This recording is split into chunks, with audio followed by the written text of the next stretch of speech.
Here's something most self-employed consultants don't talk about. Those quiet months when leads dry up and panic sets in. You know the ones. Late December when everyone's checked out, or midsummer when the decision makers are on vacation. But what if you could plan for those seasonal fluctuations instead of being blindsided by them? What if you could build recurring income revenue that keeps your income stable even when new business slows down? My guest today did exactly that. Dave de Céspedes didn't just jump into consulting and hope for the best. He tested his business idea by working two full-time jobs for 5 months until he had four retainer clients locked in. Then, and only then, did he make the leap. My name is AJ Riedel. This is Thriving Through, the podcast where each week I have real conversations with seasoned, successful self employed consultants about what it really takes to build a profitable consulting practice. In today's conversation, Dave shares how he manages the feast or famine cycle that trips up so many consultants, why staying current with your clients' evolving pain points is non negotiable, and his strategy for building a business around recurring revenue instead of constantly chasing the next project. If you're struggling with inconsistent income or wondering how to create more stability in your consulting practice, this episode is packed with strategies you can implement right away. Let's dive in. Welcome to this episode of the Thriving Through podcast. Today, my guest is Dave de Céspedes. Dave, welcome to the podcast. Very excited to be here, AJ. Well, let's dive right in. What was your path to becoming a self-employed consultant? I'd say it was a pretty winding path. I started my career in architecture and got into operations work. Started an agency with my brother, a creative agency, got into education and have been doing my consulting now for the past 4 years. So I think just got into it, sort of fell into it, I guess. I think I was creating content around productivity and productivity methods for teams and what works and what doesn't. And that just, I think, snowballed little by little into working with clients and ended up building a business around it. Okay. Was there a particular defining moment when you said, absolutely, this is what I want to do? Yes. This was back in, I think, 2021. I was teaching, working with high school students, and I had started getting some leads for, 1 hour calls and strategy sessions for usually, entrepreneurs and very small teams. And it was January, it was the start of the year, and I was at a bit of a crossroads. My wife was pregnant with our second daughter at the time, and I decided, let's see if there's enough demand for this work. And so for that, roughly 5 months, was essentially working two full-time jobs, was teaching during the day and working with clients on odd hours and weekends, early mornings, and got to the summer where I had four active clients that were retainer based. So I had enough traction to dive in and say, I set a goal and it looks like there's enough demand and just kind of jumped in from there. Okay. You didn't go back to teaching in the fall. That's right. That's right. Okay. So tell us a story about the biggest challenges you faced building your practice and how you overcame them. I think one that comes to mind that I maybe wasn't entirely prepared for was the ups and downs in leads coming in. And for everybody who's consulting, you probably know that as we get closer to the end of the year, things quiet down a bit, and then we get into January, February, and everybody wants to get started yesterday. So and we get to the summer, and there's some quieter periods there. So definitely in my first year, that was something to get acclimated to really make sure that I had enough of a roadmap to say and prepare in advance to say what does my capacity look like and make sure that A, I'm not overworking myself at any given time, and B, I'm accounting for those down periods and having a strategy in place, maybe reconnecting with previous leads or reconnecting with contacts that for one reason or another didn't turn into projects, and just kind of having a game plan for how to account for that, just to make sure that I didn't end up, running out of gas or running out of runway, and staying ahead of that as much as possible. That's that makes a lot of sense. Yeah. So you've been at this 4 years, self-employed.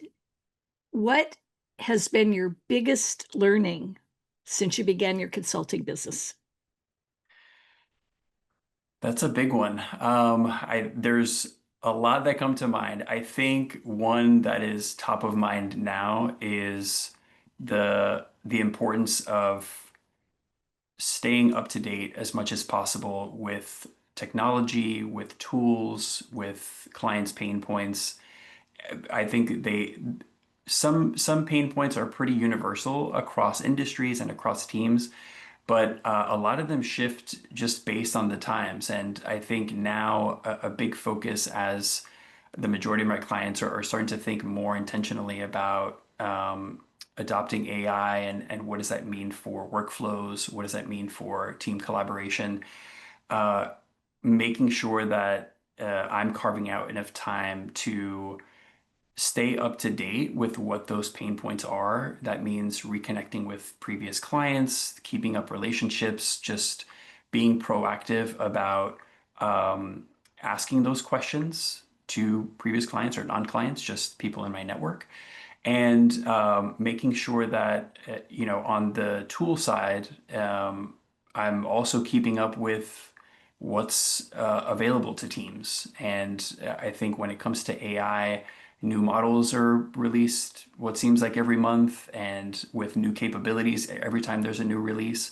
So making sure that, it could be hard to carve out time for your own research and your own professional development, but I think Mm-hmm. it's definitely a key to staying ahead and to make sure that you do continue to provide value and you can solve the problems that clients are having, and the problems that they have top of mind. I really like what you said about staying, going back to talk to previous clients and maybe even prospects for so you can double check and make sure that the pain points have not changed or what new pain points have come in with the tumultuous world we live in, especially with AI. And, you know, I face this. One of the challenges, we could spend all of our day just learning new AI tools so that we can recommend them to our clients. So it's all happening so fast that it can feel a little overwhelming. But it sounds like you devote some time to it. Yeah, 100%. And as a solo consultant, I chat about this with clients all the time, that not being on a team, your conversations and interactions are almost entirely with current clients or prospective clients, which is a very specific type of conversation. And I think it can be easy to wrap up a project and kind of uh, move on to the next one, and essentially that relationship fizzles out to an extent. Mm-hmm. Whereas I think if you've worked with a team or even with an individual at a client's organization for say a few months or even several months, you have built up a relationship, and you that is a resource as a consultant to be able to reconnect with them, to get a better understanding of where they are. In some cases, it may turn into future projects, but in some cases, it may not, and that's okay. But I think carving out time, especially as a solo consultant, for conversations that are not solely project delivery or execution, and really just having open-ended conversations. It's something that you get when you're part of a larger organization that you do need to manually create yourself as a consultant, but I think Hmm. is definitely valuable for, just professional growth and even personal growth. I like that. Yeah. In our pre-interview, you talked about your first 18 months and how they were very up and down when leads were coming directly because you were working with Notion. So leads were coming directly from the company you were working with, and you had no control over the types of companies that were reaching out to you. What was the turning point that helped you take control of your lead generation? Yeah, so I think when a lot of the leads, so backing up a little bit, when I first started and was working one-on-one with clients, which were essentially 1 hour calls on, hey, let's jump on a call, let's see if we could figure this out together. That was prior to joining Notion's consultant program. And once I joined that later on, you essentially have a page on their website. Organizations or individuals can search the directory, send you a message, and that was really great for leads coming in, essentially doing nothing, just inbound. For all the consultants out there, you know that lead generation is one of, if not the hardest parts of maintaining and growing a business. Which was great. Leads were coming in from all different types of industries, all different team sizes. And I think when I hit that first, I'm not sure if it was, getting toward the end of the calendar year where, there's just less traffic, there's less, leads inbound.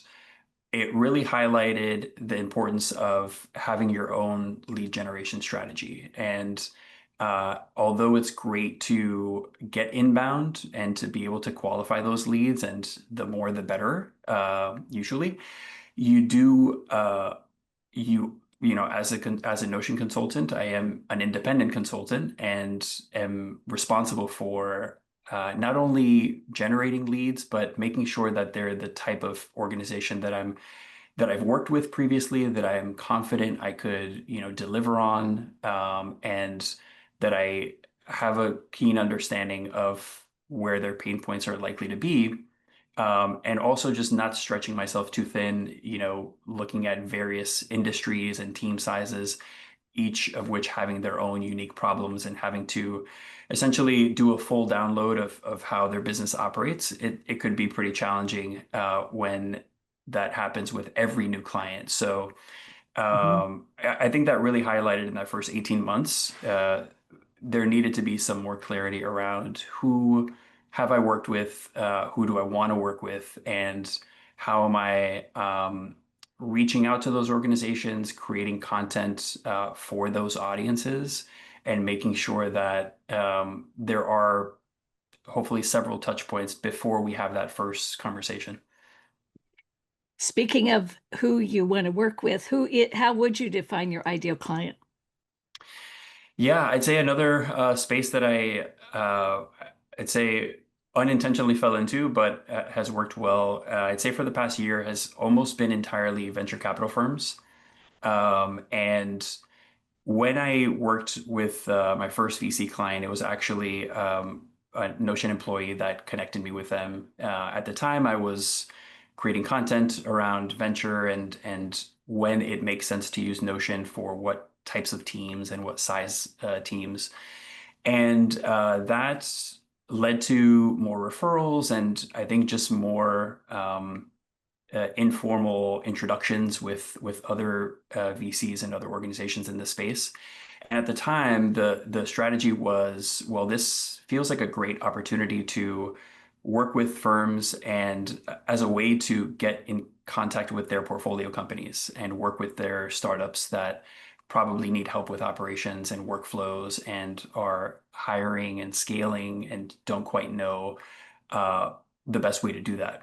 So Mhm. that was the plan originally, and the more I worked with VCs, the more I found that it was a space that I was genuinely curious about, considering every team has their own methodology and their own mission, and so by default have their own way of working. And I think just enjoyed working with those teams. In some cases, it's helping them fundraise, and in some cases, it's helping them work through their deal pipeline and hopefully set up systems that help them make decisions on which startups to invest in. So I think the more that I worked in the space, the more kind of interested in that I got with working with those teams. And I'd say definitely the past 3 quarters or so, have been almost entirely VCs. There's still some previous clients and creative spaces and startups that I do still work with, and in some cases we might um, structure some sprints to solve specific problems or challenges in their maybe within a department or issues that they're having or new initiatives that they want to roll out. But in terms of new clients, it's definitely in the VC space.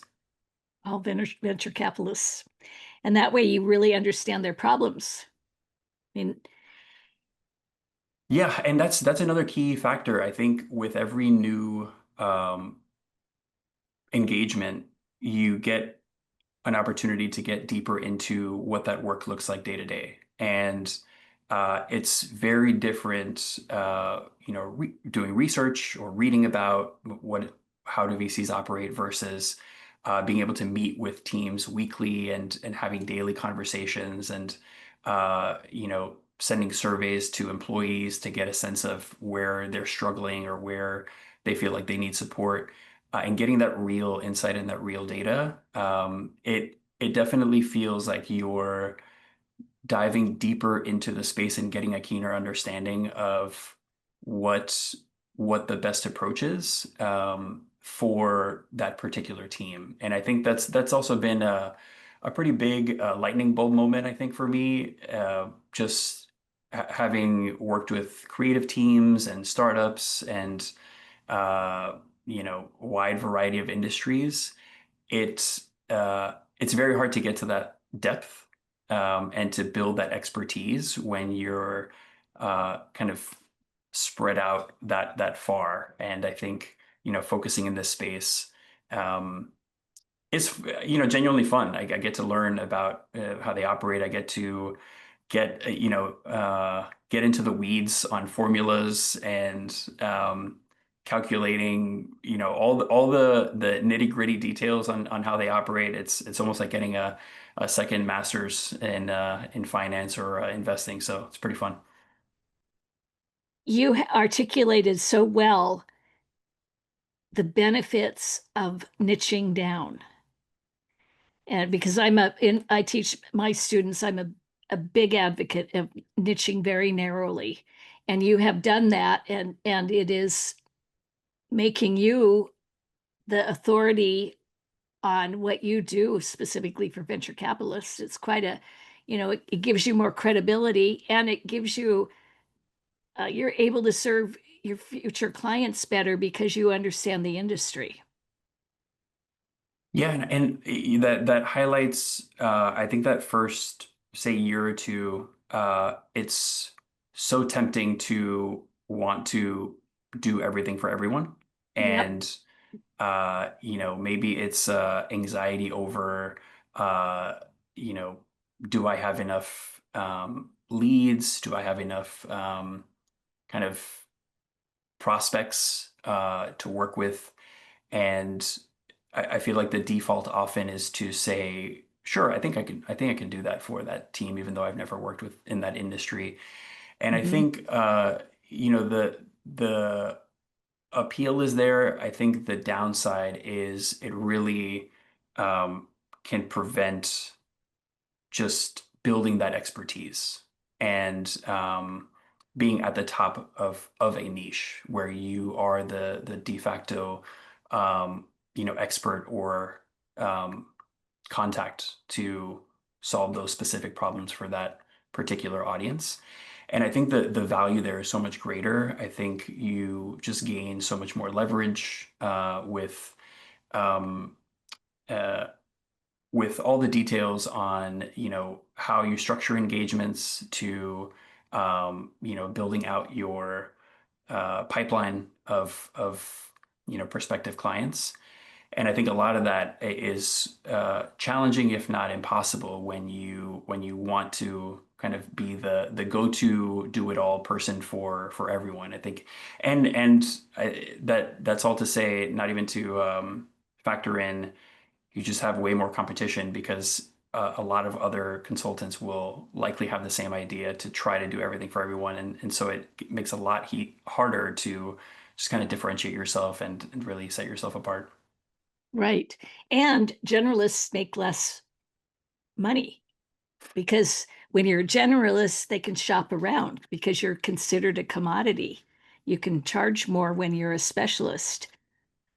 So you kind of wandered into that and said, this is a great opportunity to really become, define my niche as venture capital firms. What specific strategies and systems did you put in place to generate leads? Your initial leads sound like they came from referrals. How do you find leads now in the venture capital space? Yeah, so that was a big shift coming from the generalist consulting starting point, where at the time was creating content mostly on YouTube and Instagram, and then probably a third is LinkedIn, at least initially, on just solving productivity questions and what that would look like in Notion, or using automation tools. And I think by highlighting those specific pain points, would always have links to book a demo or a discovery call. Was and still am very open with my calendar. I'll just leave as much time as I can for just open-ended discussions. Mhm. The majority may not turn into anything, but I think at the minimum, it helps you keep your skills sharpened and could, practice your thinking on the fly skill.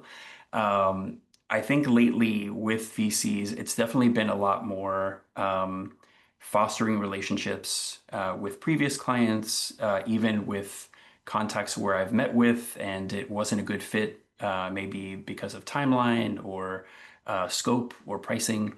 In some cases, keeping those relationships open have, led to intros that have turned into projects, and also connecting with communities where VC operators are most active, and doing things like offering office hours to those communities or even one-on-one sessions with members of those communities.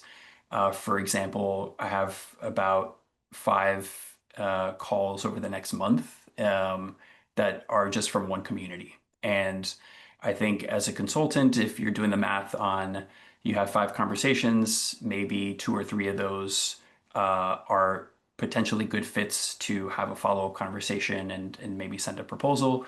Uh, if one of those pans out into a multi-month or several month engagement, it's definitely more than worth the time to, jump on a series of 30-minute calls and offer whatever feedback or insight you can. So I'd say it's definitely been a lot more relationship building and really kind of seeking out communities or organizations where these teams are active and are likely to be Notion users or interested in implementing automations or figuring out how to incorporate AI into their day-to-day workflows, and really just offering as much support as I can to be able to build those new relationships, and if and when teams uh, that I'm able to connect with do look like they need support or need help, then I think that's a good transition to a conversation of if there's a potential project there. Makes that's Yeah, I like that. You know, I was talking to someone yesterday and he's relying on LinkedIn and the direct outreach in LinkedIn, even though he doesn't think that the decision maker in the companies that he works with are active on LinkedIn. But it's just thinking that LinkedIn is the place to go. And what you're doing is you're saying, where do my ideal clients hang out? That's where I'm going to hang out. Maybe it's LinkedIn, maybe not. And in your case, it's these groups that you've identified. So you're not just, buying the I rely on LinkedIn, so I'm not ever going to put LinkedIn down, but I think that many people think that LinkedIn is the end all be all answer. Yeah, and for better for worse, LinkedIn is the uh, place where professionals are interacting, engaging, sharing content, and more than any other platform is the most active. And I'd say to other aspiring consultants, that's definitely a place to start if we are going from 0 to 1 on creating content. And I think another factor is, at least I've noticed, the amount of cold outreach, either via email or LinkedIn or pretty much every platform, has gone up, it seems like exponentially. Hmm. And I think as a result, when I'm thinking about reaching out to new contacts or organizations, making sure that I'm offering as much value as I can up initially, and clarifying as much as possible that I'm genuinely trying to answer any and all questions if they are coming up, prior to ever talking about engaging with potential clients. Just to read the room and make sure that it's not an automated bot that is reaching out to hundreds of organizations at the same time, and that it's just me as a human offering some support. And that goes back to the niche where a lot of times, teams or individuals have questions that I've answered many times before, and it's just as simple as walking through a particular workflow or a particular pain point, and hopefully they leave with what they need. And if it never turns into a project, they at least have had a good experience and would Hmm. maybe connect me with some of their contacts in the future. But I think, that's an important point, that it could be appealing to try to automate our way to more scale in terms of outbound, while maybe forgetting the human element, and the fact that everyone's getting more bombarded with messages and requests and outreach and all of the above. So Yes, yes. You agree, somebody invites you to connect and you say yes, and they immediately hit you with the sales, hire me, I can do this for you, and they don't know you from squat. Yeah. So, yeah, so it's you're developing a relationship, you're providing value in that outbound, in that direct outreach, and some percentage of those are going to turn into prospects and clients because you are right. building relationships. You're taking time to find out what their problems are. I mean, solving a problem for someone, what better way to find out what the problem is than to be able to solve a problem for them? 100%. And when I think about first starting out, I felt like I would do the math in my head of, is this really worth the time? Is this going to turn into anything? What if it doesn't go anywhere, or they're just not interested in a consultant? And in retrospect, it was the entirely wrong way of looking at it, honestly, because now the value is, actually, I'm getting value from those conversations, whether or not they turn into projects, because I get real, insight as to where, um, you know, contributors or teams are struggling, and could start to spot trends or commonalities across different teams within that industry. And that translates directly to the type of content I'm focusing on, or the type of resources I'm creating and offering to future teams. So, it may seem one-sided, but I think if anything, it's more valuable to me as a consultant for these individuals to share their time with me, Mhm. and as a result, I'm hopefully able to help them out as much as I can. You talked about that your first 18 months were very up and down, definitely revenue roller coaster, and that it's gotten more consistent. And one of the reasons is that you specialized in the industry, in an industry. Another thing that you talked about in the pre-interview was changing team workflows or longer, we're getting longer engagements. So tell me more about that. Yeah, that was a big, I feel like it was a big turning point.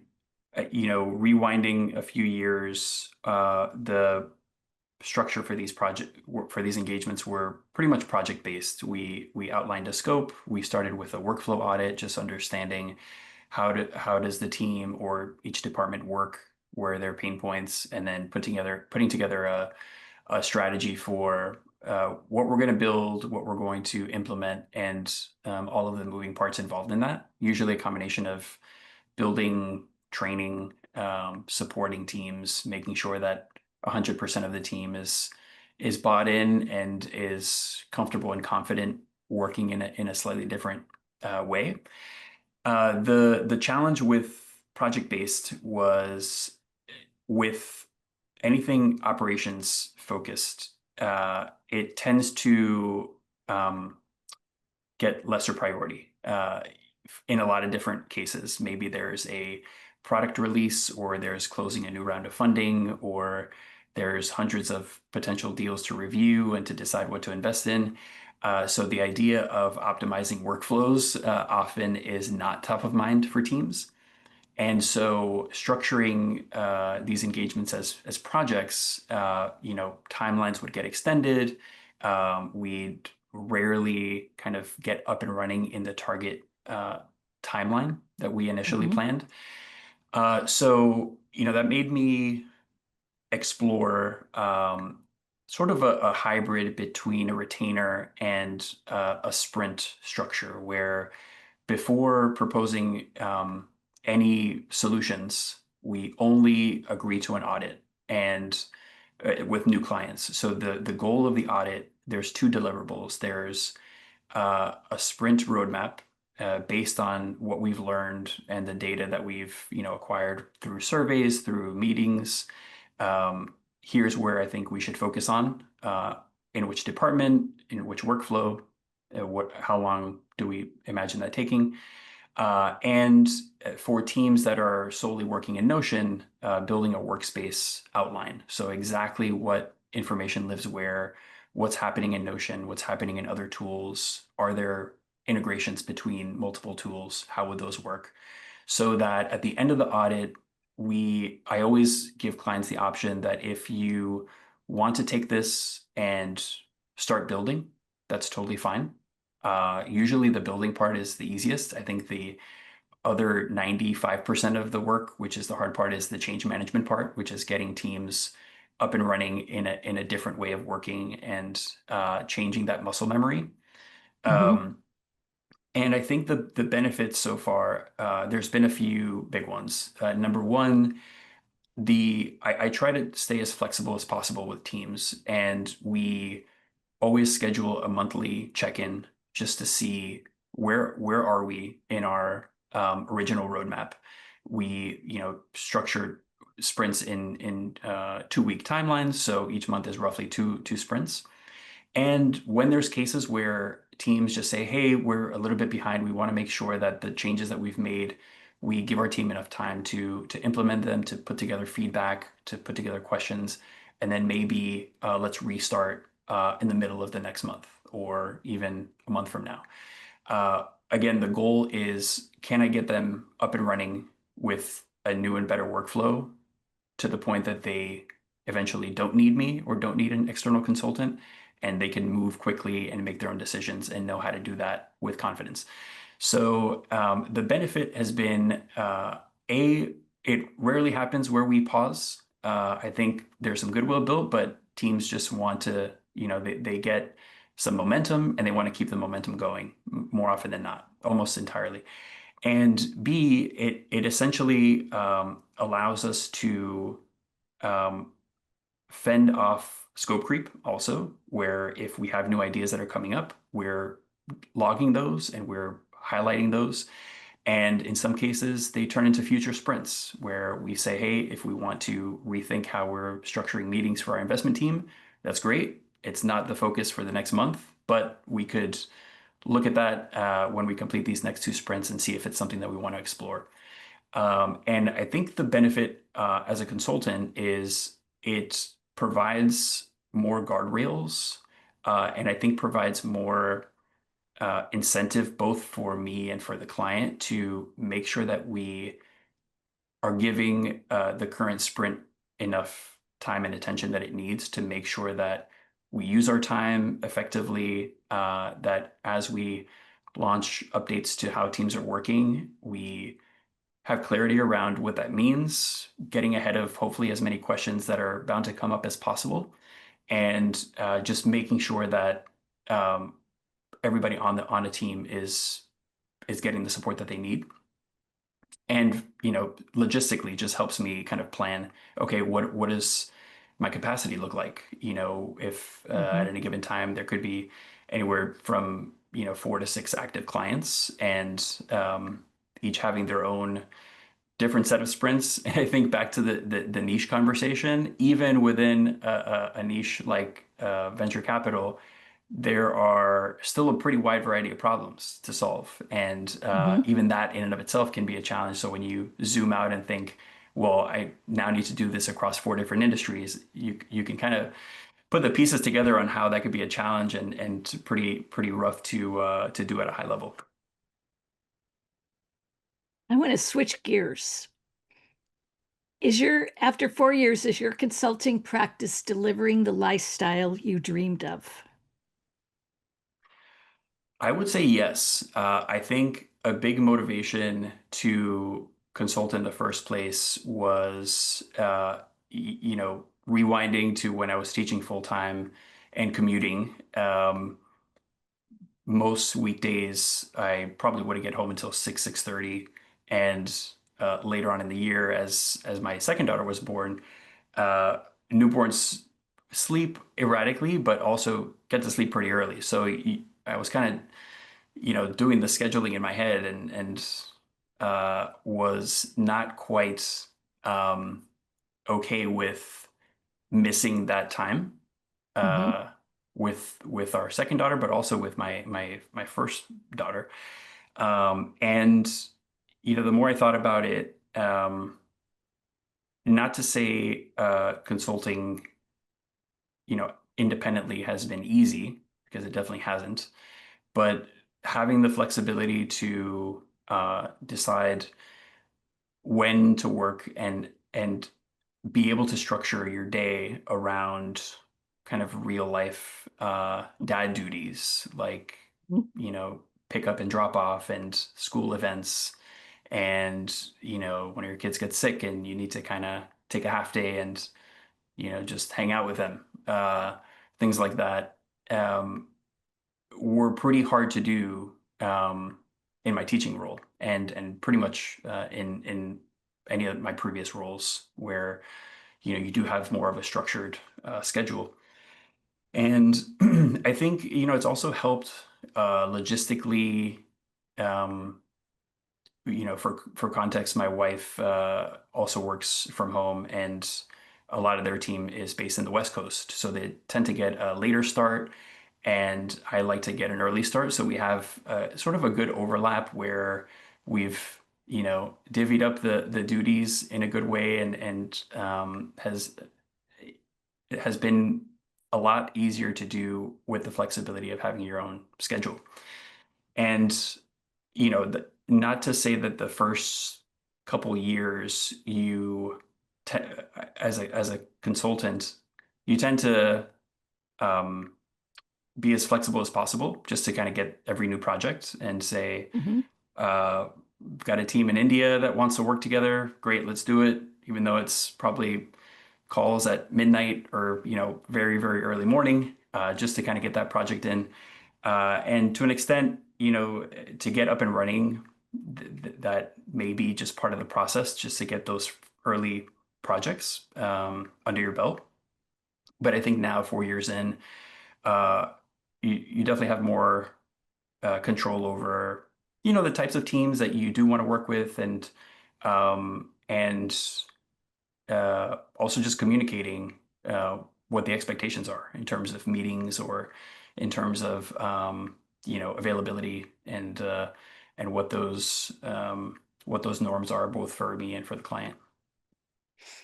So you're talking, what I'm hearing is that you have achieved time freedom, which is really one of the reasons for being self-employed is that you have the time freedom. The other piece is the financial freedom. Has that come as well? Yes, I'd say so.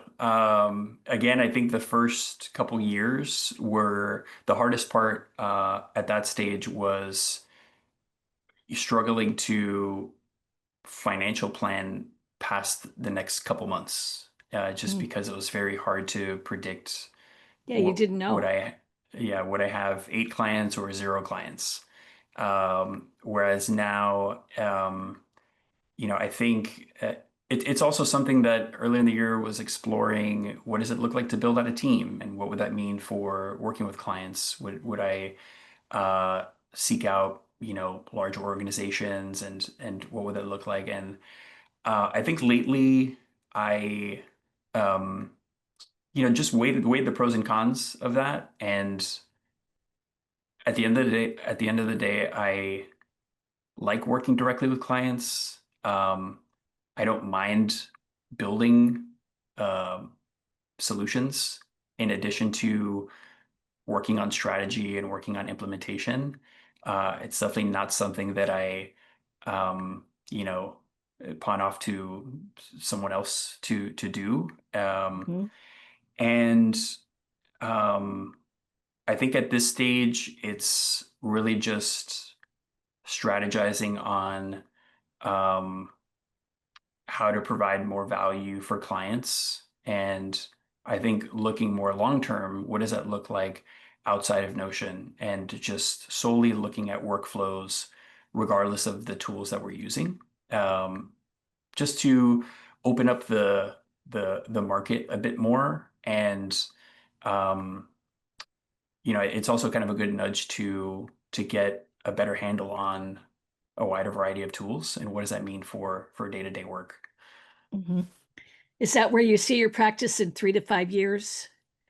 Not just Notion, but other tools as well?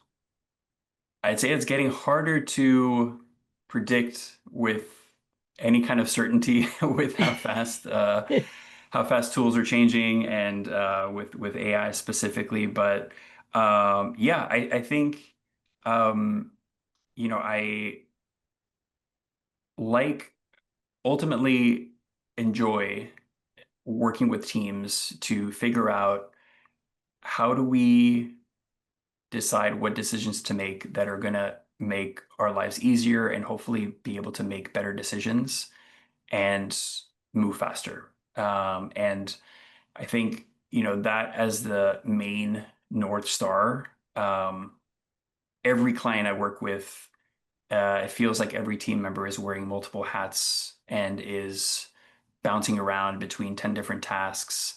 And it's just very hard for teams to pause and to zoom out and say, okay, how can we be doing this better? What tools or solutions are available that we maybe didn't know about? And how do we at least explore whether or not this is a good fit for our team?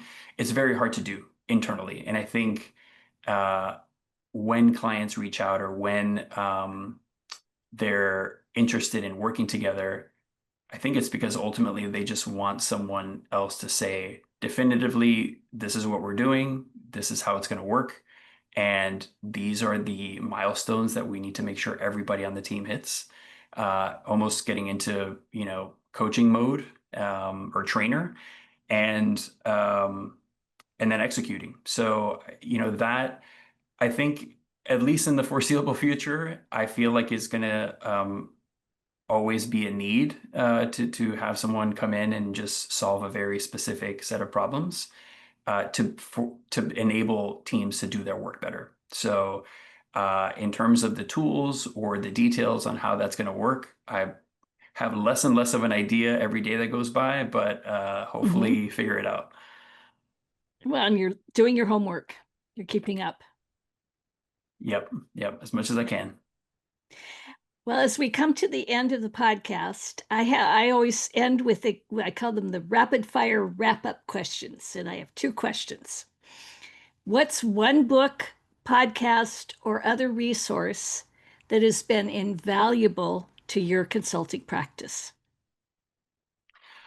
I'd say lately, traction, just covering the EOS framework. It's a book that I read probably a few years ago now, and just recently revisited. And there's so many useful takeaways in there. I think the target audience is, CEOs of larger organizations, but there's still so many useful takeaways for solo consultants and independent consultants.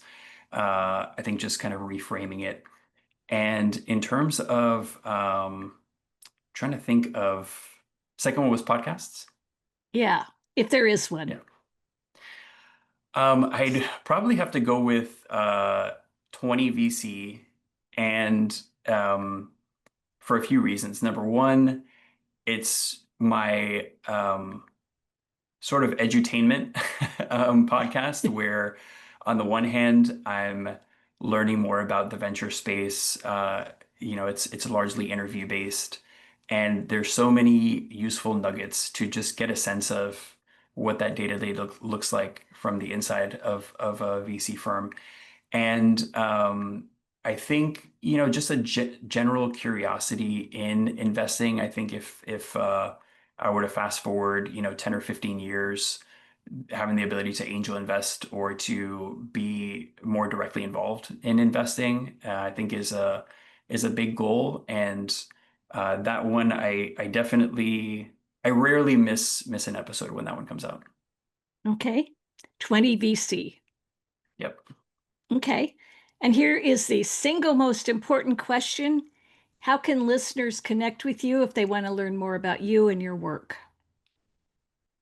Yes, so on my website, which is workcraft.co, that is my kind of landing page for all things consulting, and also on socials, usually using at Notion Coach. That's on LinkedIn, X, Instagram.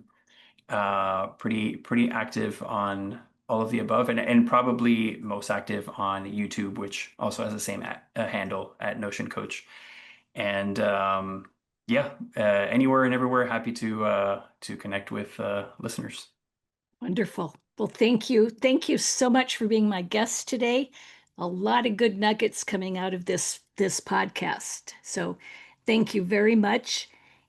And for all of you listening, until next time, keep thriving through. It was a pleasure. Thank you, AJ. There's so much in this conversation that can transform your consulting practice. Dave's approach to testing demand before making the leap, his strategies for managing seasonal fluctuations, and his commitment to staying current with client pain points, these aren't just theories. They're practical systems that built his thriving consulting business. If you're facing those feast or famine cycles, remember what Dave said about planning ahead. Reconnect with previous leads during slow periods. Build retainer relationships that create recurring revenue. And carve out time for professional development, even when it feels like you should be focused solely on billable work. That investment in staying current is what keeps you relevant and valuable to your clients. And here's the thing about building a sustainable consulting practice, it's not about working harder during the business times and panicking during the slower ones. It's about creating systems, joining communities for support, and being strategic about capacity planning throughout the year. If you want to connect with Dave and learn more about his work optimizing workflows and helping teams adopt tools strategically, you'll find all his links in the show notes. Check out his work website at workcraft.co or connect with him on LinkedIn and YouTube, where he shares regular insights. Thanks for listening to this episode of Thriving Through. If you found value in today's episode, please share it with another consultant who's working to create a more stable, profitable practice. Until next time, keep thriving through.